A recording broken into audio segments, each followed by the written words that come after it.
noches, ingeniero. Soy Marcela González Mendoza.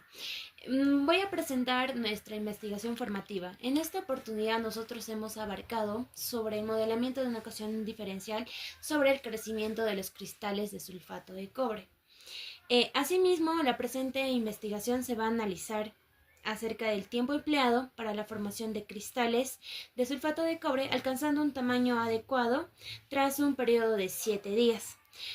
De esa manera, estamos planteando nuestra ecuación diferencial que describe el proceso de crecimiento cristalino, considerando factores o parámetros como la concentración de la solución, la temperatura, para así poder modelar teóricamente y experimentalmente el comportamiento. El problema general es cómo modelar matemáticamente el crecimiento de cristales de sulfato de cobre utilizando ecuaciones diferenciales y qué tan preciso es este modelo al compararlo con los datos obtenidos experimentalmente durante el periodo de 7 días. Vayamos ahora hacia nuestro objetivo general, que es modelar y analizar el crecimiento de cristales de sulfato de cobre durante el periodo de 7 días mediante el uso de ecuaciones diferenciales comparando los resultados teóricos con los datos experimentales obtenidos durante el periodo de 7 días. Nuestra justificación es la siguiente. El crecimiento de cristales de sulfato de cobre depende de variables como la concentración, la temperatura y el tiempo, y puede modelarse mediante ecuaciones diferenciales para describir su tamaño en un tiempo determinado. Bien, para primero que nada reiterarle el saludo ingeniero. Quien le habla es la alumna Quiñones Santana Nayeli. Y a continuación vamos a hablar sobre las propiedades tanto físicas y químicas de los cristales del sulfato de cobre. En primer lugar hablaremos sobre las propiedades físicas, que nos dice que un cristal de sulfato de cobre es aquel compuesto inorgánico sólido que tiene forma cristalina debido a que se obtiene a partir de la sal del ácido sulfúrico y el cobre. El sulfato de cobre también es conocido como sulfato cúprico y tiene la fórmula química siguiente: QSO4H2X, en donde X va a tomar valores que varíen de 0 a 5. Ahora vamos a hablar sobre las propiedades físico-químicas del sulfato de cobre. Bien, primero hablaremos sobre las propiedades físicas, que nos dice que una de esas propiedades físicas es la apariencia. Los cristales de sulfato de cobre se dividen en dos apariencias distintas. Una de ellas es el anhidro, que es aquel polvo cristalino de color blanco o grisáceo. Y la otra apariencia es el pentahidratado, que son aquellos cristales de color azul brillante y son los más comunes en aplicaciones. Luego vamos a hablar sobre la masa molecular. El anhidro tiene una masa molecular de 159,61 gramos mol y el pentahidratado tiene una masa molecular de 249,68 gramos mol. Ahora vamos a hablar sobre su densidad. Bien, nos dice que el anhidro tiene una densidad aproximada de 3,6 gramos por centímetro cúbico, mientras que el pentahidratado tiene una densidad de 2,28 gramos por centímetro cúbico. Ahora hablaremos sobre el punto de fusión. Nos dice que el anhidro se descompone a una temperatura aproximada de 560 grados centígrados, mientras que el pentahidratado a una temperatura de 110 grados centígrados va a empezar a perder agua y se va a convertir en una forma anhidra. Solubilidad. Usualmente los cristales de cobre, los cristales del sulfato de cobre son altamente solubles en agua, llegando a formar una solución azul característica. Olor. Usualmente los cristales del sulfato de cobre son inodoros, que quiere decir que no presentan un olor característico. Estado físico. Como ya lo mencionamos, o vale la redundancia, se encuentran en estado sólido cristalino. Conductividad. El sulfato de cobre en una solución acuosa actúa como un buen conductor eléctrico debido a la disociación de iones de cobre y el sulfato. Ahora hablaremos sobre las propiedades químicas. Bien, en primer lugar, la fórmula química del sulfato de cobre es QSO4. Ahora hablaremos sobre la hidratación.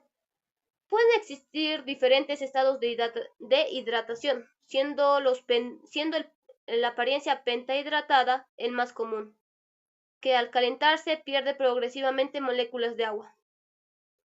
pH o potencial de hidrógeno. Las soluciones acuosas tienen un pH generalmente que varían de 3 a 4. Reactividad. Usualmente reacciona con bases fuertes como el hidróxido de sodio, llegando a formar hidróxidos de cobre, el cual es un precipitado de color azul claro. De igual manera reacciona con metales más reactivos como es el hierro, desplazando al cobre de la solución. Propiedades oxidantes. En presencia de agentes reductores puede actuar como un buen agente oxidante debido a la presencia del ion cúprico. Descomposición térmica. Al calentarse, este se descompone en óxido de cobre y dióxido de azufre, dejando libre al oxígeno. Interacción con la humedad. Diríamos, o mejor dicho, según estudios, se dice que el sulfato de cobre es altamente higroscópico, es decir, que absorbe el agua del ambiente para así formar la apariencia o la forma pentahidratada. Color en reacciones.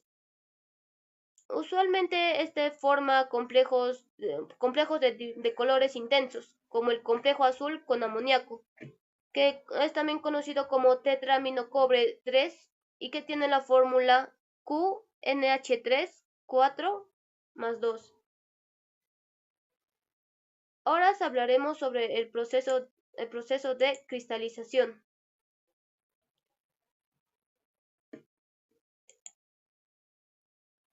El proceso de cristalización del sulfato de cobre. Este proceso se logra de forma industrial por la acción o debido al ácido sulfúrico, el cual es una variedad de compuestos de cobre 2, tales como el óxido de cobre y el carbonato de cobre. Estas reacciones se consideran Continuando, vamos a hablar sobre el proceso de cristalización del sulfato de cobre. Este proceso se logra de forma industrial, debido a la acción que cumple o debido al ácido sulfúrico en una variedad de compuestos de cobre, tales como el óxido de cobre 2 y el carbonato de cobre. Dichas reacciones se consideran reacciones redox o oxidación-reducción. La más común de sus producciones es la precipitación del sulfato pentahidratado por sobresaturación con el ácido sulfúrico a partir de soluciones concentradas de cobre que son provenientes de lixiviación de minerales oxidados de cobre. De igual manera en el medio sulfato, obedeciendo las siguientes reacciones. Reacción de precipitación. Una molécula de cobre más sulfato nos da como producto el sulfato cúprico o sulfato de cobre. Reacción de hidratación. Sulfato de cobre o sulfato cúprico más 5 moléculas de agua nos va a dar como producto sulfato de cobre por 5 moléculas de agua. La estudiante Enríquez Laura Sandra, continuando con la teoría del crecimiento cristalino, tenemos que conocer los principios básicos de la cristalización para así poder realizar el proceso experimental, ¿no? Tenemos que en la teoría del crecimiento de cristalización nos dice que se debe elegir un disolvente adecuado, se debe disolver el producto, reducir la solubilidad, elegir el método adecuado de cristalización, que en nuestro caso es por enfriamiento, y realizar la cristalización, ¿no? Tenemos los factores que van a influir en el crecimiento de los cristales. Tenemos la temperatura, la concentración y velocidad de enfriamiento. La temperatura y velocidad de enfriamiento van a estar muy conectados, ya que A una mayor temperatura se va a dar la formación de cristales mucho más pequeños y de formas irregulares. Esto porque se da porque el enfriamiento es muy rápido. Esto hace que no se puedan formar adecuadamente, entonces hacen lo posible para unirse. Esto hace que no sea de manera ordenada, pues, ¿no? En cambio, a una menor temperatura va a hacer que la solubilidad disminuya y que se formen cristales mucho más grandes, ya que va a tener tiempo para ordenarse en su estructura cristalina, ¿no? Esto va a hacer que el enfriamiento sea mucho más lento, entonces van así poderse darse la experimentación y tenga los cristales una muy buena calidad. Tener un punto óptimo para así mantener una temperatura controlada y uniforme durante el proceso para mejorar la calidad del cristal. También se tiene en consideración la concentración de la solución. Las soluciones pueden estar súper saturadas, en exceso, demasiado, o soluciones saturadas que también van a permitir el crecimiento más controlado, favoreciendo así los cristales, bueno. También se tiene a los modelos matemáticos de cristalización.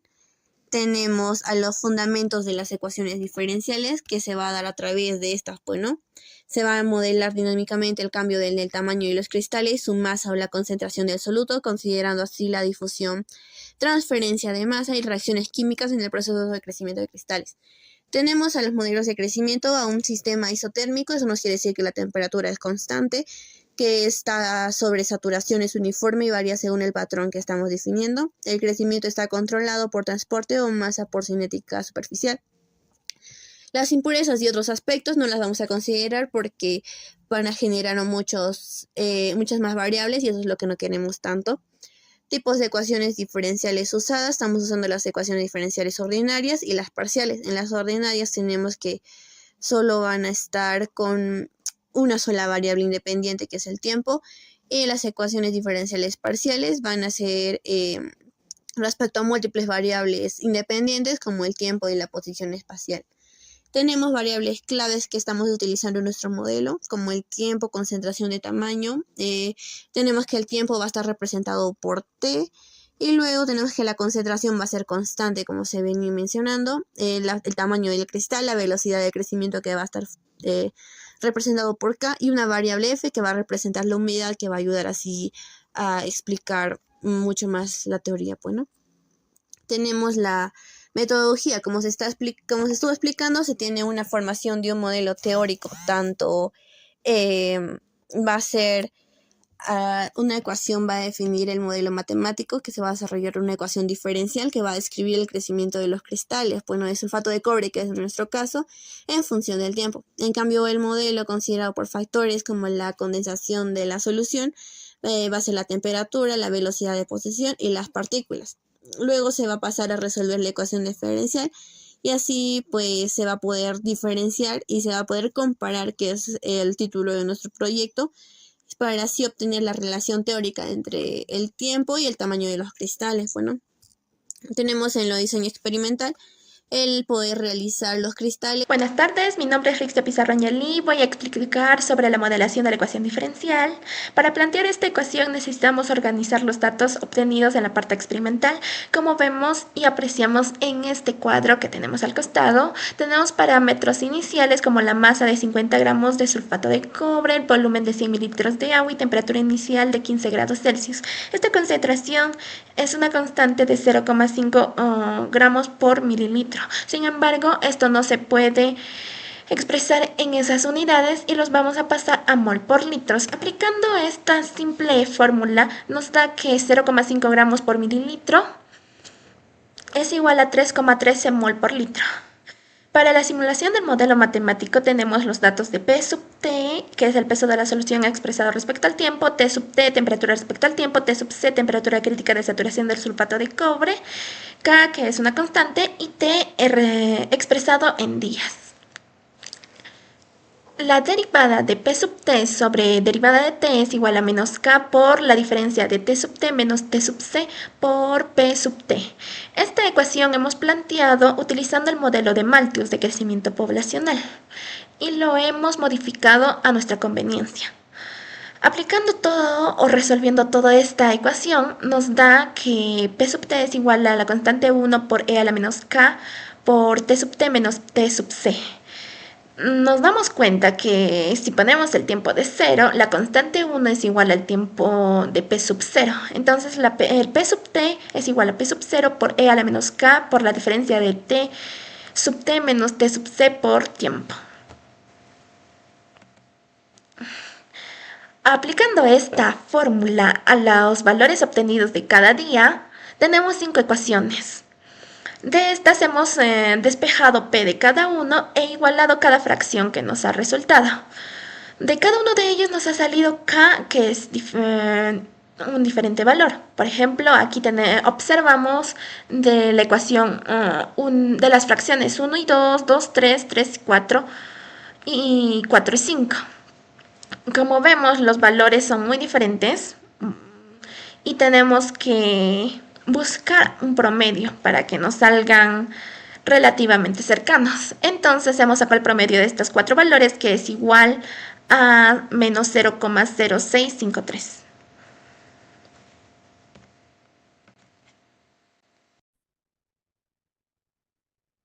Buenas tardes, ingeniero. Me presento. Soy el alumno Carvamanta Chávez José David.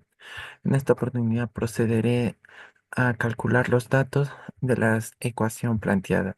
Muy bien, empezaremos con el cálculo del promedio de K, también hallando los valores de P sub cero. Como bien, ya calculada la ecuación, pasamos a obtener ecuaciones para así tener los valores de cada una de las diferentes variables que obtuvimos. Estas variables se dan gracias a la constante revisión que se dio presente durante el peso respecto a sus tiempos y las temperaturas que había. Muy bien, dando la primera ecuación que P es igual a 0,9 entre E a la menos 15 menos 0,0657, dándonos que un valor de P, que es de 0,338. La segunda ecuación, la tercera, la cuarta y la quinta es un modelamiento igual, en el cual podemos hallar una K general, sobre todo, sin ninguna discordancia, que sea de menos 0,653. Muy bien, pero aquí me os preguntará por qué P está empezando a variar si debe ser una constante. Debe ser todo igual y debe ser proporcional para todos. Acá llega a variar por el entorno en el que se encuentra nuestro crecimiento de nuestro sulfato de cobre en su cristalización. Esto se debe gracias a la humedad presente, que cada momento, al ver más humedad o al ver menos humedad, se ve una variación de estos parámetros. Entonces, calculamos cada una de las P's para obtener así los valores que nos llegó a dar durante las revisiones y pudimos observar. Y son las diferentes, como P que es igual a 0,338, P es 0,177, P es igual a 0,223, P es igual a 3,543 y por último P es igual a 273,5.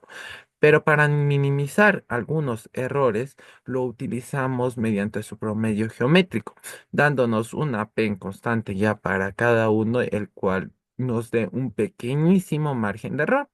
Esto es que el P geométrico es P1 por P2 por P3 por P4 y por P5 y elevado a la 1 entre el número D, que sería 5, dándonos un P geométrico de 1,668. Pasando a la siguiente, podemos encontrar, pasamos a la siguiente, vemos el factor de la humedad aquí, que nos da gracias a F, que F lo podemos plantear que es igual a alfa por H por T. Muy bien, planteando la siguiente ecuación y simplificándole, nos da que alfa es igual a P por F por E elevado a la B por K. Pero se preguntará, ¿qué es B? B es la diferencial de la temperatura en cada una de las ecuaciones. ¿Cuál es la diferencia que se encuentra ahí? ¿Cuál es la diferencia de temperaturas que vemos en cada uno de los casos? Que va disminuyendo para obtener así una mejor cristalización. Así reemplazando podemos obtener unas siguientes ecuaciones, que 0,9 es igual a P por F1 por E a la menos 15K y sucesivamente igual en cada una de las ecuaciones, donde ya sabemos que 0,9 en esa ecuación sería el peso, tenemos P, tenemos el F y la variable, por sí. Muy bien, pasando al cálculo de los valores de F, o sea, de la humedad, podemos calcularlo igual que calculamos P.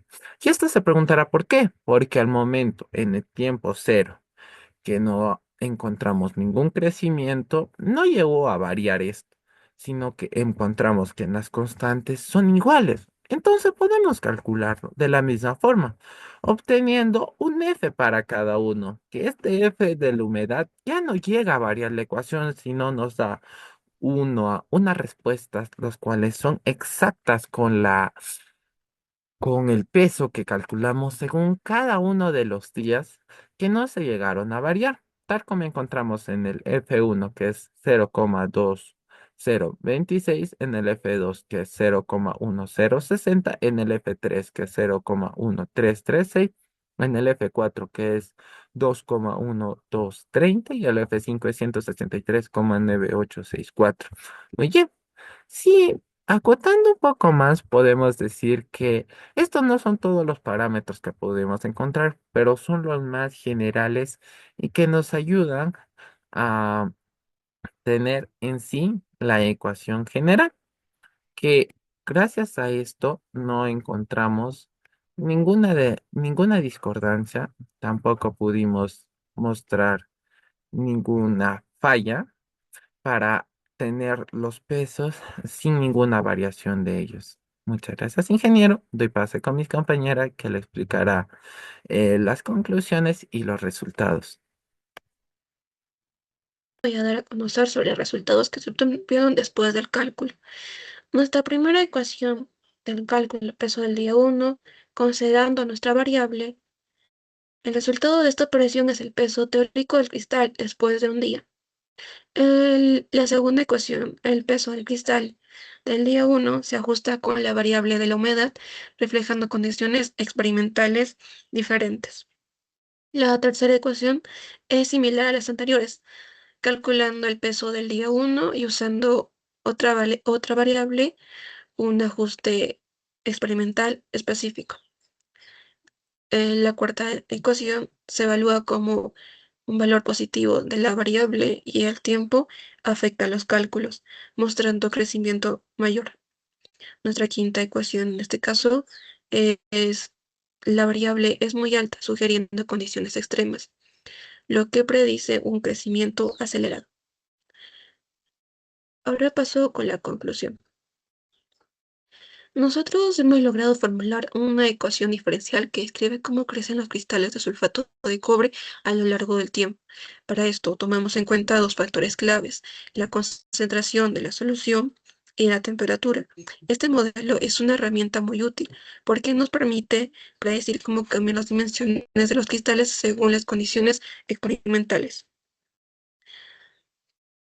Nuestro segundo punto clave, que fue el diseño de experimento, fue fundamental para validar nuestro modelo. Durante 7 días medimos el tamaño de los cristales de forma regular para comparar las predicciones de las ecuaciones.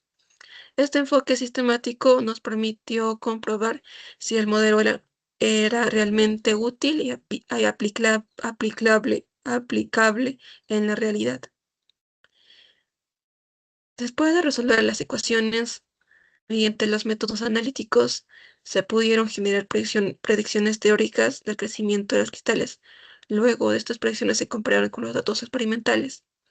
Esto significa que nuestro modelo funciona bien, aunque encontramos algunas diferencias menores, probablemente debido a los factores adicionales que no consideramos en este modelo inicial. Quiero resaltar que este modelo es muy útil para prever cómo crecen los cristales bajo diferentes condiciones.